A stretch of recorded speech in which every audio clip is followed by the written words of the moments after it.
नमस्कार। उम्मीद करते हैं कि आप सब अच्छे होंगे। आज की जो क्राइम स्टोरी है, वो क्राइम स्टोरी सीकर से शुरू होती है। सीकर में एक बुजुर्ग हैं, वो अपने घर में खाना खा रहे थे। दोपहर का समय था, 12 बजे, और शिकायत करता है जो यूनुस खान निवासी हैं, जो सीकर के हैं। यूनुस खान अपने परिवार के साथ बैठे हुए आराम से खाना खा रहे थे। इन्हें किसी बात का पता नहीं था कि उनके साथ अगले ही पल क्या स्थिति होने वाली है।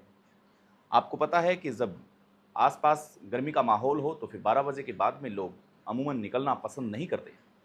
ऐसे में यूनुस खान खाना खा के सोने की फिराक में थे, लेकिन तभी इनके पास एक बोलोरो, एक स्कॉर्पियो गाड़ी आती है, माफ़ कीजिएगा, स्कॉर्पियो गाड़ी आती है, और वो उसकी जान पहचान के लोग थे। मोहसिन खान पुत्र उस्मान खान बता रहे हैं शिकायतकर्ता ने जिस प्रकार से एफआईआर में दर्ज की और आज के समाचार पत्रों में जो छपा है। यहाँ पे स्कॉर्पियो गाड़ी रुकती है। स्कॉर्पियो गाड़ी रुकने के बाद में एक दरवाजे पे नोक होती है।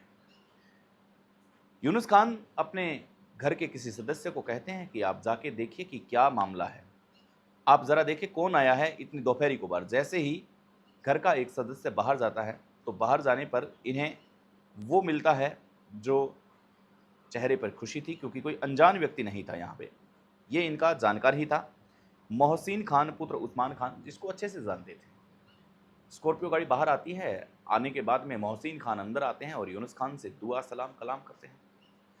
खाना खाने के बाद में अचानक से मोहसिन कहते हैं कि यूनुस, आप मेरे साथ चलें, एक ऐसा काम है जो हम दोनों को करना है। खाना खाने के बाद में तुरंत व्यक्ति सोने की सोचेगा या 10 मिनट आराम करने की सोचेगा, लेकिन जब उसके सीने पे एक ऐसा आदमी आके बैठ जाए और वो कहे कि चलिए हमें कहीं चल के आना है, तो फिर पहले वो थोड़ा-सा सकपकाएगा, सोचेगा कि उसके साथ ऐसा क्या हो रहा है। फिर ये सोचने की कोशिश करेगा, लेकिन जब आदमी आके खड़ा ही हो जाता है, इसके बाद में वो कहता है कि चलिए हम चलते हैं आपके साथ। वो उस स्कॉर्पियो गाड़ी में सवार हो जाते हैं। यहाँ पर जो आरोपी होता है, वो अपने घर के एक मकान में ले जाता है और वहाँ पर उसे बैठने के लिए कह दिया जाता है। वहाँ पर उसे बंद कर दिया जाता है। तब यूनुस खान सारी बात समझ चुके थे कि दरअसल उसके साथ क्या हुआ है। यूनुस खान कुछ कहते, कुछ भांपते, इससे पहले वहाँ 7-8 आदमी और आ जाते हैं।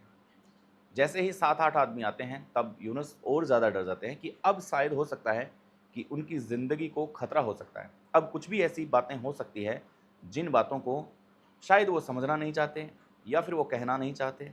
इस प्रकार की तमाम जो बातें हैं, वो बातें उनके दिल और दिमाग में आने लगती हैं। लेकिन अब वो कहते और करते भी तो क्या? उनके पास कोई चारा नहीं था। अब 7-8 लोग हैं, वो आकर के आस-पास बैठ जाते हैं। जैसे ही आस-पास आकर के बैठते हैं, तब उन्हें कह दिया जाता है कि आप चिंता मत करें, हमें 7 लाख रुपए की सख्त ज़रूरत है, क्योंकि हमारा जो एक भाई है, वो बाहर इंग्लैंड में स्टडी कर रहा है।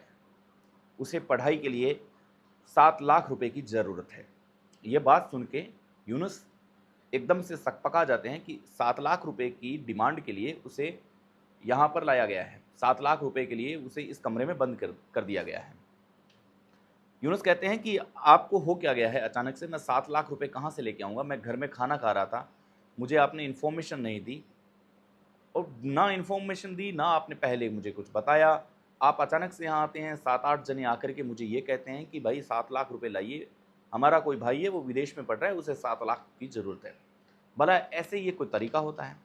लेकिन जो 7-8 लोग होते हैं वो डराने की कोशिश करते हैं, धमकाने की कोशिश करते हैं कि अगर आपने इस वक़्त हमारा कहना नहीं माना, तो फिर आपके साथ बहुत गलत हो सकता है।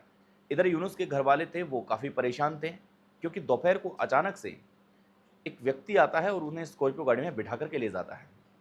वो कयास ये लगाते हैं कि कोई हॉस्पिटल में भर्ती होगा या कोई किसी का इंतकाल हो गया होगा। वो अपने रिश्तेदारों में इधर-उधर 100 जगह फ़ोन करते हैं, लेकिन फ़ोन करने पर उन्हें यही सूचना मिलती है कि नहीं, हमारे तो यहाँ सब ठीक है, कोई हॉस्पिटल में नहीं है, कोई ऐसा कुछ नहीं है। तो फिर दिक्कत कहाँ थी? अब उन्हें कुछ-कुछ शक होने लगा था, इसलिए यूनुस को वो फ़ोन करने की कोशिश करते हैं, लेकिन यूनुस का भी फ़ोन मिल नहीं रहा था।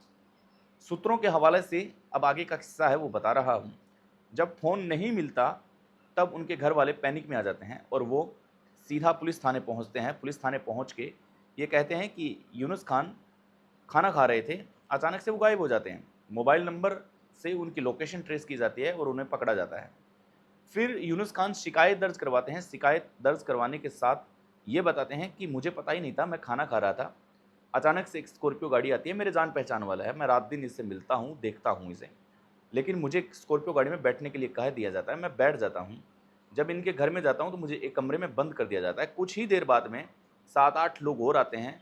वो लोग आकर के सीधा चारों तरफ बैठ जाते हैं। मैं डर गया था पूरी तरह से। मेरा फ़ोन भी इन्होंने ऑफ कर दिया था।